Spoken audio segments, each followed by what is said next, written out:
नमस्कार, आरआरसी नेटवर्कच्या लेटेस्ट बातमीपत्रात आपले स्वागत। 2 लाखांपेक्षा अधिक दर्शकांनी आरआरसी डिजिटल अकोला हे यूट्यूब चॅनल सबस्क्राइब केले आहे। तेव्हा तुम्ही कसली वाट पाहत आहात? तुम्ही पण सबस्क्राइब करा आणि बेल आयकॉन क्लिक करत आरआरसीच्या बातम्या निरंतर पहा। अशा आहेत आजच्या हेडलाईन्स। हेडलाइंस प्रस्तुत करता the smart electronics mall, MV sales, Kholeshwar road, Akola. अच्छा प्रोडक्ट, अच्छी क्वालिटी।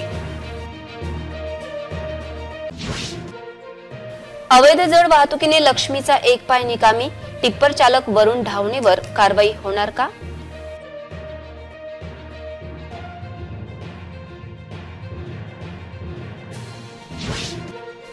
शाळा, कोचिंग क्लास परिसरातील अवैध वाहतूक थांबवा, लक्ष्मीच्या अपघातानंतर अकोलेकरांच्या संतप्त प्रतिक्रिया। भाजप नगरसेविका पतीला 3 दिवसांचा पीसीआर, माजी सैनिक हल्ला प्रकरणातील इतर आरोपी फरार। एमआयडीसी कामगारांचा बळी, कामगार विभागाचे दुर्लक्ष, सालासार उद्योगाकडून कामगारांची सुरक्षा धाब्यावर। 150 कोटींचा दुसरा दुग्ध विकास प्रकल्पाची मुहूर्तमेढ, अकोल्याचा समावेश, निधी किती मिळणार साशंकताच। आता सविस्तर बातम्या। ट्रॅफिक व आरटीओ यांच्या दुर्लक्षामुळे शहरात जड वाहतुकीस बंदी असताना अवैध जड वाहतुकीमुळे ट्रकच्या धडकेत महिलेचा एक पाय जायबंदी झाला आहे।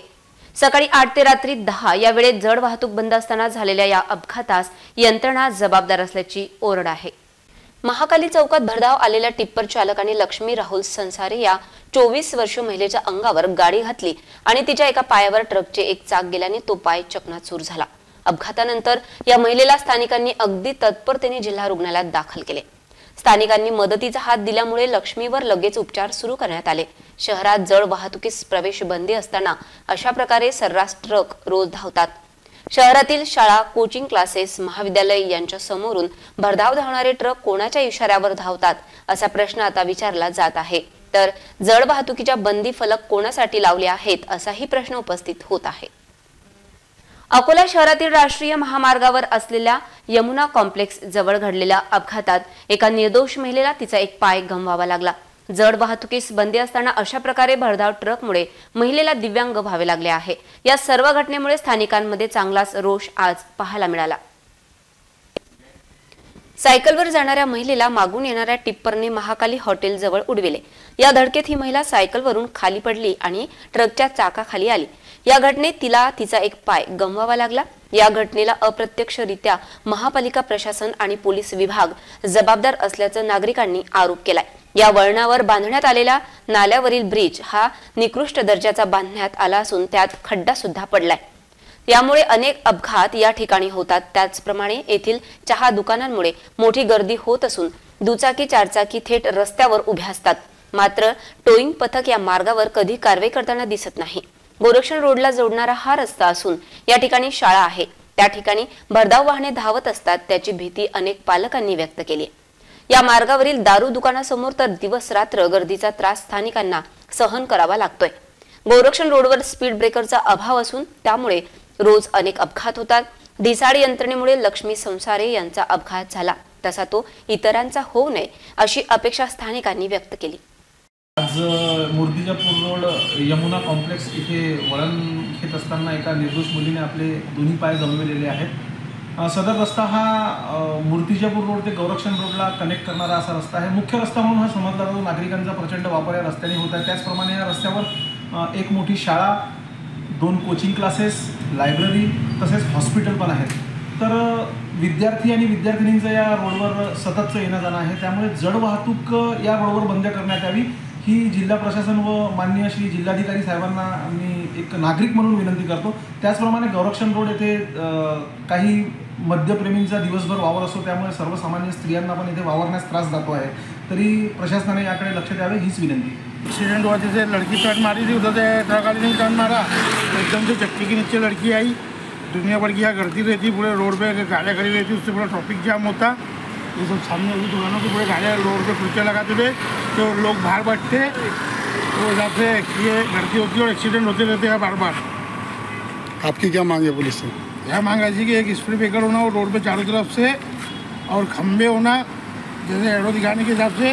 दूसरा यहाँ के जो ट्रैफिक जाम हो रहा है वो ट्रैफिक जाम क्लियर होना पूरा। जो कुर्सियाँ बाहर लग रही दुकानदारों की, कुर्सियाँ अंदर लगाओ बोलना, और बाकी की जगहों पे गाड़ियाँ पार्किंग लगा है जाए। खदान पोलीस स्टेशन हद्दीतील बाजुरिया नगरी नालंदा वाचनालय येथे माजी सैनिक बुद्धपाल सदांशू यांच्यावर भाजप नगरसेविका पती यांच्यासह 8 जणांनी शस्त्रांनी प्राणघातक हल्ला केला। या प्रकरणात गजानन सोनवणे याला 3 दिवसांचा पीसीआर सुनावण्यात आला आहे, तर इतर 7 लोकांचा शोध खदान पोलीस घेत आहेत। घराचे कंपाऊंड वॉलवर टीन शेडचे लोखंडी पाईप लावताना मनाई केली म्हणून बुद्धपाल सदांशू व त्यांच्या पत्नीवर हल्ला करण्यात आला होता। यात माजी सैनिक बुद्धपाल सदांशू यांच्यावर प्राणघातक हल्ला झाला। त्यांच्यावर खासगी रुग्णालयात उपचार सुरू असून त्यांची प्रकृती अद्याप स्थिर नसल्याची माहिती आहे। यातील आरोपी गजानन सोनवणे यांनी त्यांच्या इतर सहकाऱ्यांसह फिर्यादीच्या पतीला जातीवाचक शिवीगाळ केल्याचे तक्रारीत नमूद असून यासाठी फिर्यादीने अडविले असता नगरसेविका पती व अन्य आरोपींनी लोखंडी पाईपने माजी सैनिक बुद्धपाल सदांशू यांच्या डोक्यावर व पायावर मारहाण करून जखमी केले। या प्रकरणात अटकेत असलेला गजानन सोनवणे याला 3 दिवसांचा पीसीआर न्यायालयाने सुनावला आहे, तर या प्रकरणातील मंगेश सावके, गणेश शंकर चव्हाण, अजय सोनवणे, प्रज्वल सोनवणे, मंगला सोनवणे, अजय सोनवणे या 7 जणांना पोलीस शोधत आहेत। खदान पोलीस या सर्व प्रकरणात तपास करीत आहेत। कामगार उद्योग विभागाच्या दुर्लक्षामुळे व उद्योगांच्या नफेखोरी भूमिकेमुळे कामगारांचे जीव स्वस्थ झाले आहेत। सालासार बालाजी इंडस्ट्रीजमध्ये काम करणाऱ्या कामगाराचा जीव गेला असून कामगार विभाग व उद्योग विभाग मात्र हातावर हात देऊन बसलाय। कामगारांसाठी आवश्यक उपाययोजना, सुरक्षा याची कुठलीही व्यवस्था नसताना अनेक उद्योग रोज कामगारांच्या जीवाशी खेळतायत। MIDC परिसरातील क्रमांक 4 सालासार बालाजी इंडस्ट्रीज दाल मिलच्या मशीनमध्ये आज सकाळी 7 वाजताच्या सुमारास दाल फिल्टरेशन करताना मशीनमध्ये अडकल्याने एका कामगाराचा दुर्दैवी मृत्यू झाल्याची घटना घडली। यामुळे कामगारांच्या सुरक्षेचा प्रश्न ऐरणीवर आलाय। MIDC मधील उद्योग समूहाकडून कामगारांच्या सुरक्षेची काळजी घेत जात नसल्याच्या चर्चा या निमित्ताने रंगत असून दाल मिलमध्ये दुर्दैवी मृत्यू झालेल्या खंडवा येथील मूळ रहिवासी असलेल्या कामगाराचे नाव राकेश सुभान भुसारे आहे। घटनेनंतर राकेश याला मिलमध्ये काम करणाऱ्या कामगारांनी तात्काळ जिल्हा रुग्णालयात आणले असता त्याचा मृत्यू झाल्याचे घोषित करण्यात आले। मृतक 2 महिन्यांपूर्वीच मशीनमध्ये कामावर आला होता। मशीनमध्ये फसल्यामुळे त्याचा मृत्यू झाला असून यामुळे कामगारांच्या सुरक्षेचा प्रश्न पुढे आला आहे। या प्रकरणात पोलीस काय कारवाई करतात हे मात्र पाहण्यासारखे असेल। श्रावण महिन्यात राजराजेश्वराला मोठी गर्दी असते। सोमवारी रात्री राजराजेश्वराला विशेष सजविले होते। श्री बालाजींच्या रूपात दर्शनासाठी खुले करण्यात आले होते। रात्री झालेल्या आरतीमध्ये शेकडो भाविकांची उपस्थिती होती। दुसऱ्या सोमवारी शहराचे आराध्य दैवत श्री राजराजेश्वर मंदिरात बाबा भोलेनाथांच्या जलाभिषेकासाठी पहाटेपासून कावडधाऱ्यांची गर्दी झाली होती। शिवाचे दर्शन घेण्यासाठी आणि जलाभिषेक करून आशीर्वाद घेण्यासाठी रात्री उशिरापर्यंत भाविकांची गर्दी होती। तर दुसरीकडे शिवभक्तांमध्ये भगवान भोलेनाथांवरील श्रद्धा वाढत असल्याने यंदाच्या श्रावण सोमवारचे विशेष महत्त्व आहे। जलाभिषेक व बिल्वपत्र अर्पण करण्यासाठी भाविकांची गर्दी असते। रात्रीच्या वेळी श्री राजराजेश्वर महाराजांना श्री तिरुपती बालाजी भगवानांच्या रूपाने सजवण्यात आले होते। उशिरापर्यंत शेकडो भाविकांनी मंदिरात गर्दी केली होती। श्री राजराजेश्वराची महाआरती झाली, त्यामुळे संपूर्ण मंदिर परिसर हर हर महादेवाच्या जयघोषाने दुमदुमून गेला होता। तर दुसरीकडे श्री राणी सतीधाम मंदिर परिसरात असलेल्या भगवान भोलेनाथांच्या पिंडीची आकर्षक सजावट करण्यात आली। येथेही सकाळपासून रात्री उशिरापर्यंत भाविकांची दर्शनासाठी वर्दळ होती। भारतातील सर्वात मोठे पुरस्कार म्हणून ओळख असलेल्या भारतश्री या पुरस्काराने अकोल्याचे प्रदीप नंद यांचा सन्मान सोहळा 11 ऑगस्ट रोजी इंदोर येथील मेरियट या पंचतारिका हॉटेलच्या झोडियाक सभागृहात शाही पद्धतीने संपन्न झाला। यावेळी संपूर्ण देशातून विविध क्षेत्रात उत्कृष्ट काम करणाऱ्या 75च्या वर मान्यवरांचा सत्कार करण्यात आला। भारतश्री हा पुरस्कार प्रामुख्याने समाजसेवा, आरोग्य, विज्ञान तथा खेळात कला विभागातील लोकांचा समावेश होता। हा सन्मान सोहळा ग्रो भारत फाउंडेशन, नीती आयोग, भारत सरकार, डिजिटल मीडियाने आयोजित केला होता। यावेळी मंचावर गो भारतचे founder LK Swaminathan, chief guest lieutenant general BS Sisodia, director general ordnance services, guest of honour air marshal Shashikar Chaudhari, celebrity guest Olympic hockey खेळाडू Ranjan Negi, celebrity guest film अभिनेता राजीव वर्मा यांची उपस्थिती होती। या कार्यक्रमाचे प्रास्ताविक संस्थेचे फाउंडर स्वामीनाथन यांनी केले। यावेळी सत्कार मूर्तींनी संस्थेच्या उद्देशावर प्रकाश टाकला। संपूर्ण जगात नंदगणपती संग्रहालय हे एकमेव चिखलदरा या निसर्ग सौंदर्याने नटलेल्या ठिकाणी आहे। हे जगप्रसिद्ध गणपती संग्रहालय असून त्या ठिकाणी 6000 गणपती भव्य 7 दालनात विराजमान आहेत। हा संपूर्ण परिसर निसर्गसृष्टीने परिपूर्ण असल्याने नंदगणपती संग्रहालयाची निवड झाली होती। आतापर्यंत नंदगणपती संग्रहालयाला राष्ट्रीय आंतरराष्ट्रीय अवॉर्ड मिळाले आहेत। यावेळी मंचावर प्रदीप नंद यांना बोलावतानाच उपस्थिती समुदायांनी गणपती बाप्पा मोरयाचा जयघोष केला। तर सर्व प्रमुख पाहुण्यांनी नंद यांच्या संग्रहालयाची संपूर्ण माहिती प्रत्यक्षात दीपाली नंद व प्रदीप नंद यांच्याकडून जाणून घेतली। सर्व मान्यवरांची प्रोत्साहनपर भाषणे झाली। या पश्चात नंद यांना प्रमुख पाहुण्यांनी मेडल सन्मान चिन्ह प्रदान करण्यात आले। सन्मान सोहळ्याकरिता दीपाली नंद, इंद्राणी देशमुख, नंद गणपती संग्रहालयाचे व्यवस्थापक डॉक्टर माधव देशमुख यांची उपस्थिती होती। शिवसेना उद्धव ठाकरे गटाचे आमदार नितीन देशमुख यांची जिल्हा परिषद सदस्य असतानाची संपत्ती व इतर माहिती एसीबीने मागितली आहे। या प्रकरणाचे एक पत्र सोशल मीडियावर व्हायरल होत आहे। उद्धव ठाकरे शिवसेनेचे बाळापूरचे आमदार नितीन देशमुखांना लाचलुचपत प्रतिबंधक कार्यालयाने उघड चौकशी संबंधी जबाब नोंदविण्यासाठी उपस्थित राहण्याची नोटीस याआधी बजावली होती। देशमुख यांनी अमरावतीतील लाचलुचपत प्रतिबंधक विभागाच्या कार्यालयात हजेरी लावून स्पष्टीकरण सादर केलं होतं। आता पुन्हा 12 जुलैला अकोला जिल्हा परिषदेला एसीबीने नितीन देशमुख यांच्या संदर्भात माहिती मागवल्याचं पत्र सोशल मीडियावर व्हायरल होत आहे। नितीन देशमुख यांच्यावर बेहिशोबी संपत्ती असल्याची तक्रार आधी करण्यात आली होती। एसीबीने अकोला जिल्हा परिषदेला नितीन देशमुख यांचं पद, कार्यकाळ, आमदार होण्याआधीच्या संपत्तीची माहिती मागवली आहे। यामुळे आता नितीन देशमुख यांच्या अडचणी वाढल्या आहेत। नितीन देशमुख यांची संपत्तीची उघड चौकशी लाचलुचपत प्रतिबंधक विभाग अमरावती येथे सुरू आहे। विधानसभा निवडणुकीच्या तोंडावर 5वा मतदारसंघ ताब्यात घेण्याच्या या हालचाली असल्याची चर्चा राजकीय वर्तुळात आहे। पातूर तालुक्यातील शिरला फाटा येथे एका भरधाव वेगात असलेल्या प्रवासी वाहनाच्या अपघातात 2 प्रवासी गंभीर तर 6 जखमी झाल्याची माहिती मिळाली आहे। ही घटना आज सकाळी 10 वाजता घडली। विशेष म्हणजे जखमींना घेऊन जाणारी रुग्णवाहिका ही मध्येच बंद पडल्याने नागरिकांनी रोष व्यक्त केला। शिरला फाट्यावर भरधाव वेगात जात असलेल्या प्रवासी वाहनाचे अचानकपणे टायर फुटल्याने जोरदार अपघात झाला असून या अपघातामध्ये गाडीतील 2 प्रवासी गंभीर जखमी झाले असून 6 प्रवासी जखमी झाले आहेत।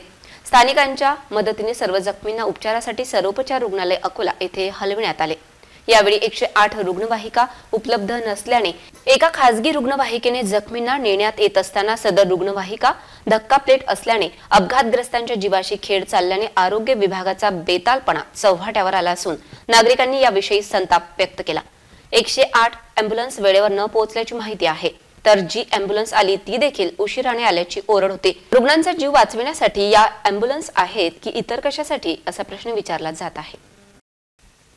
कोलकाताच्या महिला डॉक्टरवरील अत्याचाराचे राज्यभरासह देशात पडसाद उमटत आहेत। दरम्यान या घटनेच्या निषेधार्थ राज्यातील सर्व वैद्यकीय महाविद्यालयातील निवासी डॉक्टर आजपासून बेमुदत संपावर गेले आहेत। अकोल्यातील वैद्यकीय महाविद्यालयात डॉक्टरांनी निदर्शने केली, त्याचबरोबर अशा घटनांना आळा घालण्याची मागणी केली।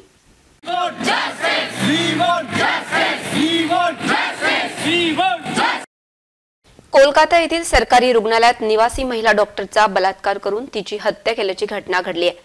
या घटनेमुळे संपूर्ण देश हादरला आहे। दरम्यान या घटनेच्या निषेधार्थ राज्यातील सर्व वैद्यकीय महाविद्यालयातील निवासी डॉक्टर आजपासून बेमुदत संपावर गेले आहेत। या कृत्याच्या निषेधार्थ राज्यातील मुंबई, नागपूर, छत्रपती संभाजीनगर, अकोल्यासह इतरत्र त्याचे पडसाद आता उमटू लागले आहेत। कोलकाता प्रकरणात केंद्रीय यंत्रणेकडून निष्पक्ष आणि पारदर्शक तपास करावा, तसेच यातील आरोपींना अटक करून कठोर शिक्षा द्यावी अशी मागणी निवासी डॉक्टर सध्या करीत आहेत। या घटनेच्या पार्श्वभूमीवर राज्यातील बहुतांश निवासी डॉक्टरांनी आजपासून बेमुदत काम बंद आंदोलन पुकारले। कोलकाताच्या महिला डॉक्टरवरील अत्याचाराच्या निषेधार्थ आज राज्यभरात या घटनेचा पडसाद उमटताना दिसत आहे। यात मुंबईतील सर्व निवासी डॉक्टरांच्या अत्यावश्यक सेवा वगळता इतर भागात आज काम बंद आंदोलन पुकारण्यात आले आहे। मुंबईतील नायर रुग्णालय, जे रुग्णालय, केईएम रुग्णालयातील डॉक्टर कोलकाता येथे घडलेल्या घटनेच्या पार्श्वभूमीवर आज निदर्शने देत आहेत। या प्रकरणात केंद्रीय यंत्रणेकडून निष्पक्ष आणि पारदर्शक तपास करावा, तसेच यातील आरोपींना अटक करून कठोर शिक्षा द्यावी अशी मागणी निवासी डॉक्टर सध्या करीत आहेत। 9 तारखेला कोलकाता येथे फिमेल रेसिडेंट डॉक्टरवर जो अत्याचार झाला आणि त्यांचा जो मर्डर करण्यात आला त्याच्या निषेधार्थ आम्ही आमच्या अकोला GMC इथे स्ट्राईक करत आहोत. स्ट्राईकचे उद्देश हा आहे की परत असा अत्याचार आमच्यावर नको व्हायला. आमची सेफ्टी आमच्यासाठी इम्पॉर्टंट आहे. आम्ही फिमेल रेसिडेंट डॉक्टर रात्रभर इथे काम करत असतो. आम्हाला सिक्युरिटी मिळावी आणि आमच्यासोबत पण असं परत व्यवहार नको व्हायला, त्यासाठी त्या निषेधार्थ आम्ही आमच्या GMC अकोलामध्ये स्ट्राईक करणार. तर मागणी जी आहे ती आहे की जो पण व्हिक्टीम आहे ज्यांनी अत्याचार केलेला आहे त्याच्यावर कडक अशी कार्यवाही करण्यात यावी आणि सरकारने अशा ज्या ह्या गोष्टी नेहमी डॉक्टरांवर ज्या अटॅक होत आहेत, त्या डॉक्टरांवर जे हल्ले होत आहेत त्या संबंधित योग्य ती कार्यवाही आणि योग्य तो असा कायदा सरकारने काढावा अशी आमची अपेक्षा आहे. मराठवाडा आणि विदर्भात शेतकऱ्यांची आर्थिक स्थिती सुधारण्यासाठी राज्याने पशुपालन व दुग्ध व्यवसायाला चालना देण्यासाठी विदर्भ आणि मराठवाड्यातील सर्व 19 जिल्हा दुग्ध विकास प्रकल्पाचा दुसरा टप्पा राबविण्याचा निर्णय घेतलाय. मंगळवारी झालेल्या राज्य मंत्रिमंडळ बैठकीत सदरच्या प्रकल्पाला 149.26 कोटी रुपयांच्या निधीला मान्यता देण्यात आल्याची माहिती पशुसंवर्धन दुग्ध व्यवसाय विकास मंत्री राधाकृष्ण विखे पाटील यांनी दिली.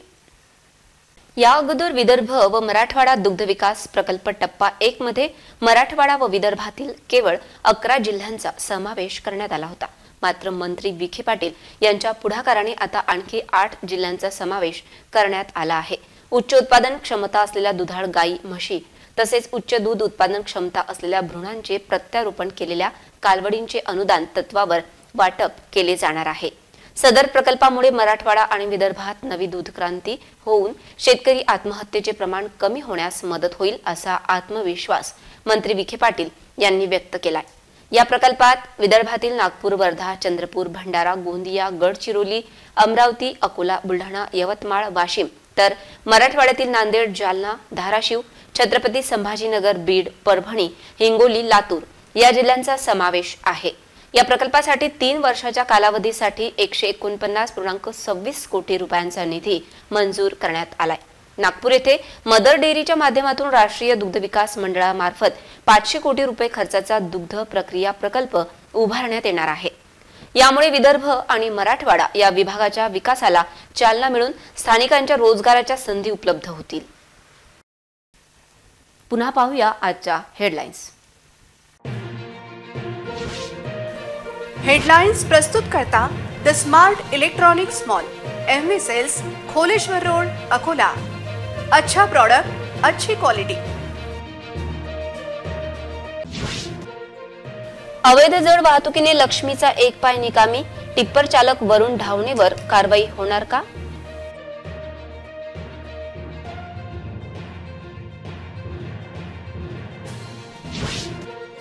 शाळा, कोचिंग क्लास परिसरातील अवैध वाहतूक थांबवा, लक्ष्मीच्या अपघातानंतर अकोलेकरांच्या संतप्त प्रतिक्रिया. भाजप नगरसेविका पतीला 3 दिवसांचा PCR, माजी सैनिक हल्ला प्रकरणातील इतर आरोपी फरार.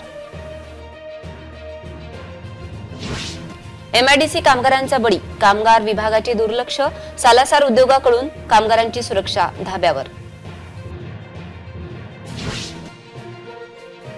150 कोटींचा दुसरा दुग्ध विकास प्रकल्पाची मुहूर्त मेढ, अकोल्याचा समावेश, निधी किती मिळणार साशंकताच.